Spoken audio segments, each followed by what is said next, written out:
Shalom, Bapak Ibu Saudara yang terkasih dalam Yesus.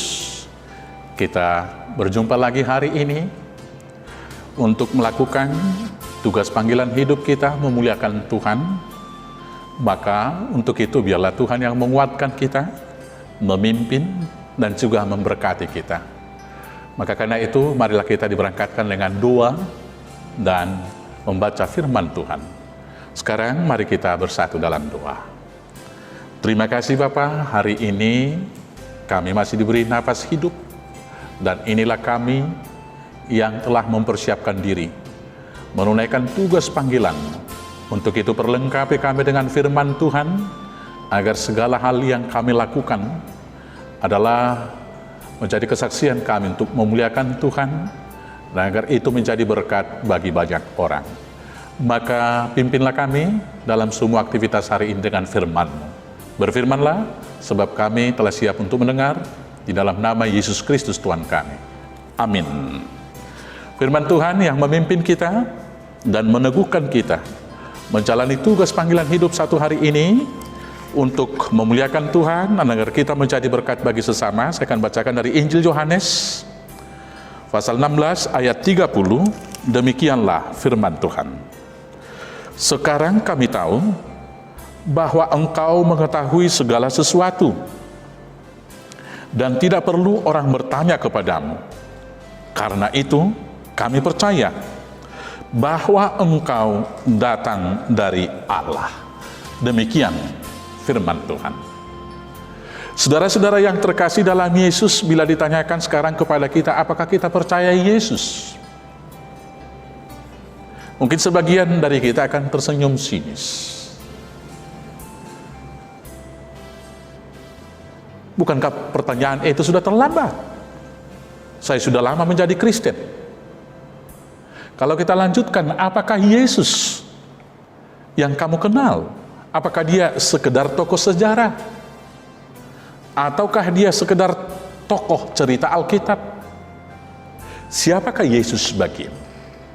Apakah engkau percaya bahwa dialah juru selamat yang hidup?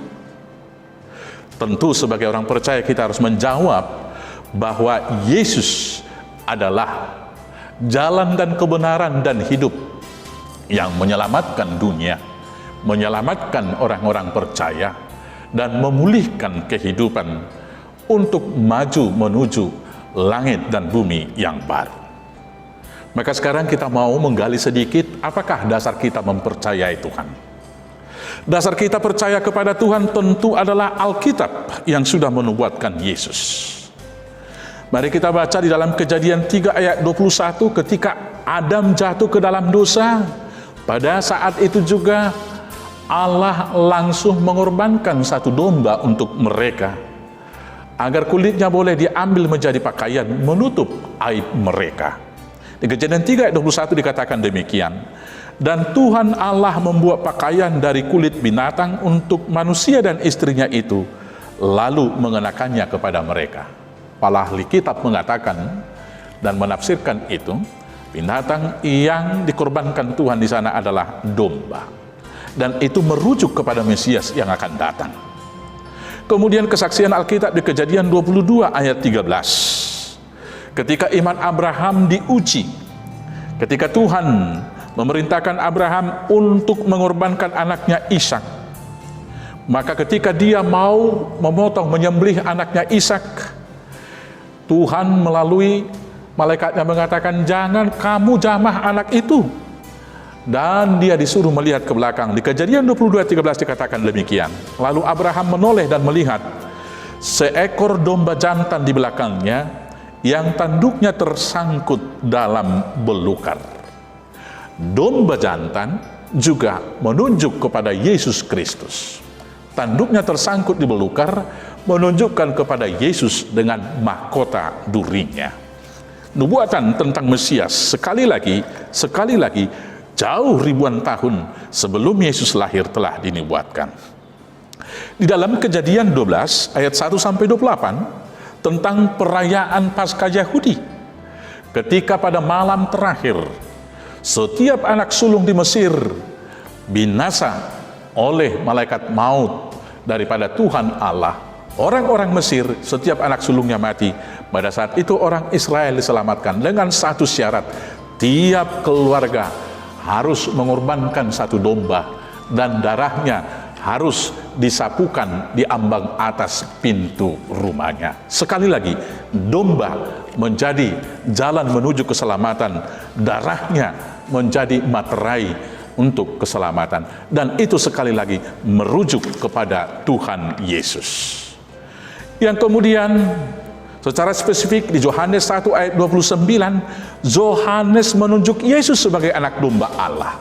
Yohanes 1 ayat 29 dikatakan, lihatlah anak domba Allah yang menghapus dosa dunia.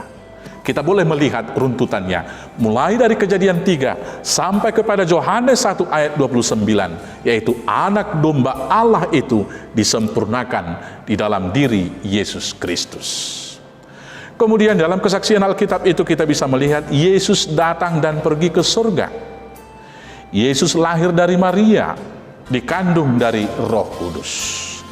Yesus mati, bangkit, tapi naik kembali ke surga. Tidak satu pun tokoh-tokoh agama yang lain yang saya baca dalam referensi dan kesaksian-kesaksian umat yang lain, yaitu pemimpin agamanya yang mati tetapi bangkit kembali, selain satu-satunya Yesus. Hanya Yesus yang bangkit dari kematian dan naik ke surga. Dasar ini mendorong saya untuk percaya kepada Tuhan Yesus, dan mudah-mudahan semua umat percaya juga itu boleh menjadi dasar kuat untuk mempercayai Tuhan. Yang kemudian kesaksian Tuhan Yesus sendiri dalam Yohanes 14 ayat 6 dikatakan, kata Yesus kepadanya, akulah jalan dan kebenaran dan hidup. Tidak ada seorang pun yang datang kepada Bapa kalau tidak melalui aku. Dan tentunya Roh Kudus yang memimpin kita. Roh itu yang mengajarkan kebenaran. Kita sudah bertemu dalam pertemuan komunal dengan Tuhan di dalam ibadah formal kita. Tetapi masing-masing kita tentu punya pengalaman dan pertemuan pribadi dengan Tuhan. Dan dalam pertemuan pribadi itu, Roh Kuduslah yang memimpin kita. Karena itu Yesus adalah juru selamat. Aku percaya, dan itu selalu saya ikrarkan tiap hari Minggu di dalam ibadah Minggu. Kiranya umat percaya, saudara-saudara juga senantiasa menyaksikannya di dalam kehidupan kita. Percaya saja pada Yesus, maka kita akan diselamatkan. Amin. Kita bersatu di dalam doa. Bapa Surgawi yang kami sembah dalam Yesus, kami percaya bahwa Tuhan adalah Raja di atas segala raja, Tuhan di atas segala Tuhan, dan Juru Selamat bagi kehidupan kami. Karena Tuhan Yesus satu-satunya yang telah mati dan mengalahkan kematian itu dalam kebangkitannya, tetapi kemudian yang naik ke surga, menyediakan tempat bagi kami orang percaya. Maka untuk itu Bapa, kuatkan, mampukan kami di dalam iman percaya kami, mengikut Yesus di dalam segala aktivitas hidup kami, dalam susah dan senang.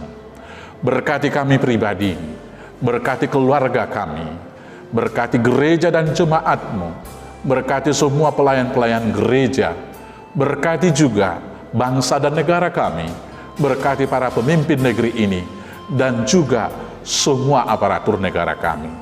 Tuhan, satukan kami memenangkan pergumulan kami melawan ancaman virus corona.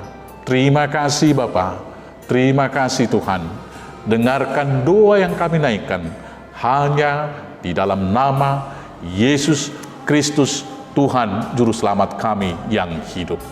Anugerah Tuhan kita Yesus Kristus, kasih setia dari Allah Bapa, dan persekutuan dengan Roh Kudus kiranya menyertai dan memberkati kamu sekalian sampai selamanya.